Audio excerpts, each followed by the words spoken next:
25ನೇ ತಾರೀಕು ಚಾಮರಾಜನಗರ ಟೌನ್ ನಿವಾಸಿಯಾದಂತಹ ಶ್ರೀಮತಿ ರೇಣುಕಾ ಅಂತಕ್ಕಂಥವ್ರು ಸಿದ್ಧಾರ್ಥ ನಗರದಲ್ಲಿ ಅವರ ಮನೆ ಇರ್ತಕ್ಕಂಥದ್ದು. ಅವರು ಠಾಣೆಗೆ ಒಂದು ದೂರನ್ನು ಕೊಟ್ಬಿಟ್ಟು ಅವರ ಮನೆಯಲ್ಲಿ ಕಳ್ಳತನ ಆಗಿರುವ ಬಗ್ಗೆ ಒಂದು ದೂರನ್ನ ಕೊಟ್ಟಿದ್ರು. ಆ ಕಳ್ಳತನದಲ್ಲಿ ಅಂದ್ರೆ ರಾತ್ರಿ ಕನ್ನಗಳವು ಆಗಿರ್ತಕ್ಕಂಥದ್ದು, ಅಂದ್ರೆ HPT ಅಂತ ಕರಿತೀವಿ ಅಂತ ದೂರನ್ನ ದಾಖಲಿಸಿಕೊಂಡು ನಮ್ಮ ಚಾಮರಾಜನಗರ ಪಟ್ಟಣ ಠಾಣೆಯಲ್ಲಿ ಅಪರಾಧ ಸಂಖ್ಯೆ 7/2025 ಅಡಿನಲ್ಲಿ ಪ್ರಕರಣವನ್ನು ದಾಖಲಿಸಿಕೊಂಡು ನಾವು ತನಿಖೆಯನ್ನ ಕೈಗೊಂಡ್ವಿ.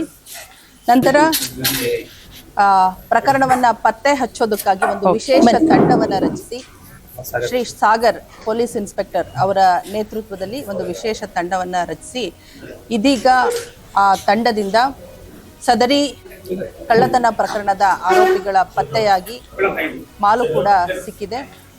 ಅದರ ಜೊತೆಗೆ ಏನು ಪ್ರಕರಣ ಸಂಖ್ಯೆ 7/2025 ಜೊತೆಗೆ ಇನ್ನೂ 2 ರಾತ್ರಿ ಕನ್ನಗಳವು ಪ್ರಕರಣ ಪತ್ತೆಯಾಗಿದೆ.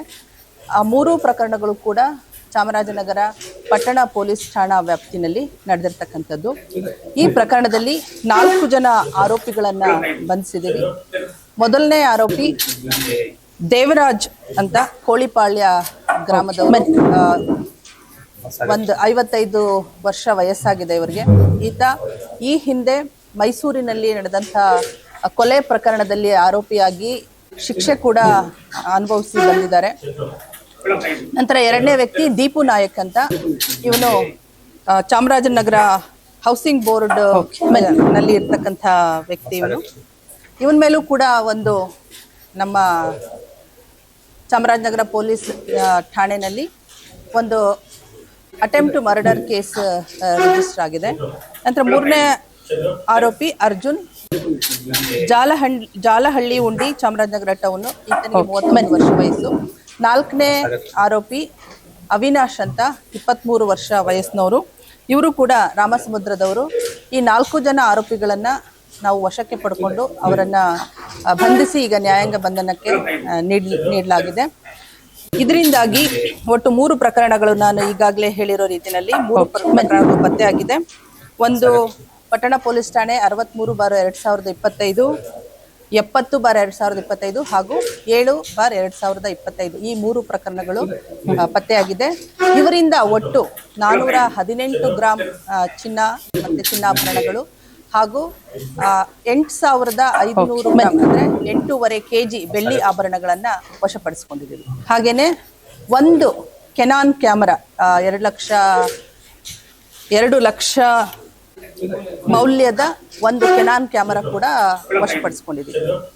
ಮೋಡಸ್ ಇವರು ರಾತ್ರಿ ಯಾರು ಮನೆಯಲ್ಲಿ ಇರೋದಿಲ್ಲ ಅಂದ್ರೆ ಯಾವ ಮನೆಗಳನ್ನ ಬೀಗ ಹಾಕಿದೆ ಅಂತ ಮನೆಗಳನ್ನ ಗುರುತು ಹಚ್ಚಿಬಿಟ್ಟು ಅವನ್ನ ಟಾರ್ಗೆಟ್ ಆಗಿ ಇಟ್ಕೊಂಡು ಮನೆಯಲ್ಲಿ ಯಾರು ಇಲ್ದಿರುವಂತ ಸಂದರ್ಭದಲ್ಲಿ ರಾತ್ರಿ ಹೊತ್ತು ಮನೆಯನ್ನ ನುಗ್ಗಿ ದರೋಡೆ ಮಾಡ್ತಕ್ಕಂಥ, ರಾಬರಿ ಮಾಡ್ತಕ್ಕಂಥ ಕೆಲಸವನ್ನ ಮಾಡಿದ್ವಿ. ಈಗ ಇಲ್ಲಿ ತನಕ ಇರೋ ಮಾಹಿತಿ ಪ್ರಕಾರ ಅದು ಒಂದು ಪ್ರಕರಣದಲ್ಲಿ ಈತನಿಗೆ ಶಿಕ್ಷೆ ಆಗಿ ಆಲ್ರೆಡಿ ಶಿಕ್ಷೆ ಮುಗಿಸಿ ಹೊರಗಡೆ ಬಂದಿದ್ದಾನೆ.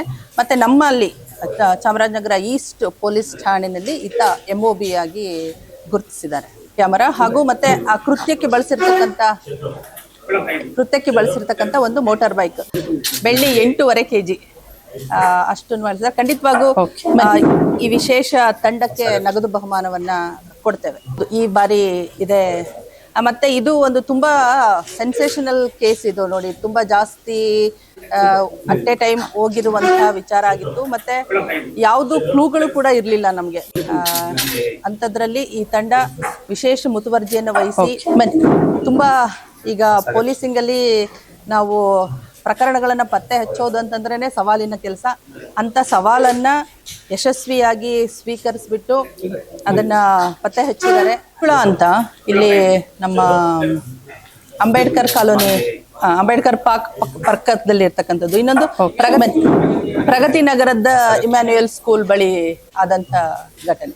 ಅವ್ರು ಇರ್ತೀವಿ, ಪೊಲೀಸ್ನವರು ಕೆಲಸ ಮಾಡೋ ತನಕ ಪತ್ತೆ ಆಗ್ತಾ ಇರುತ್ತೆ. ಖಂಡಿತ ಯಾವ ಪ್ರಕರಣಗಳಾದ್ರೂ ಕೂಡ ಪತ್ತೆ ಹಚ್ಚೋ ಕೆಲಸವನ್ನ ಮಾಡ್ತಾರೆ. ಸಿಸಿ ಕ್ಯಾಮೆರಾದ ಬಗ್ಗೆ ತುಂಬಾ ವಿಶೇಷವಾದಂತ ಕಾಳಜಿಯನ್ನು ವಹಿಸಿ ನಮ್ಮ ಮೇಲಾಧಿಕಾರಿಗಳು ಕೂಡ ಸಿಸಿ ಕ್ಯಾಮೆರಾ ಅಳವಡಿಕೆ ಬಗ್ಗೆ ತುಂಬಾ ಕಾಳಜಿಯನ್ನು ತಗೊಳ್ತಾ ಇದ್ದಾರೆ. ನಮ್ಮಲ್ಲಿ ಬಹುಶಃ ಈ ವರ್ಷದ ಪ್ರಾರಂಭದಲ್ಲಿ 1776 ಕ್ಯಾಮೆರಾಗಳು ಜಿಯೋ ಟ್ಯಾಗ್ ಆಗಿತ್ತು.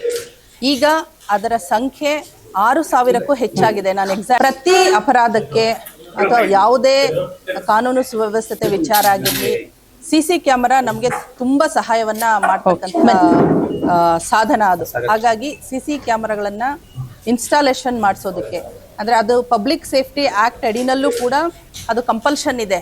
ನಮ್ಮ ಯಾರು ಸಂಘ ಸಂಸ್ಥೆಗಳಿದ್ದಾರೆ ಅವರು ಸಿಸಿ ಕ್ಯಾಮೆರಾವನ್ನ ಹಾಕಿಸ್ಬೇಕು ಅಂತ ಕಂಪಲ್ಷನ್ಸ್ ಇದೆ.